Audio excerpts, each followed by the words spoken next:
Exodo Kabanata 30, Talata 10. Kaya ngayon lumapit ka at isusugo kita kay Paraon upang iyong ilabas ang aking bayan, ang mga anak ng Israel mula sa Ehipto. Bilang mga Kristiyano, marami tayong gawain na kailangang isakatuparan sa ngalan ng Diyos. Madalas, binibigyan niya tayo ng mga tungkulin na tila imposible. Pakiramdam natin ay hindi tayo handa, walang sapat na karanasan at natatakot.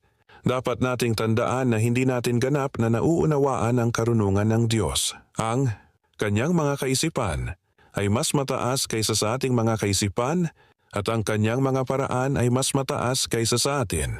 Tiwala tayo sa kanyang kaalaman ukol sa mga gawain na itinalaga niya sa atin at sisimulan natin agad ang ating gawain. Manalangin tayo. Mahal na Diyos, ang mga tungkulin na ipinagkaloob mo sa amin ay tila nakaka-overwhelm. May pananampalataya kami sa iyong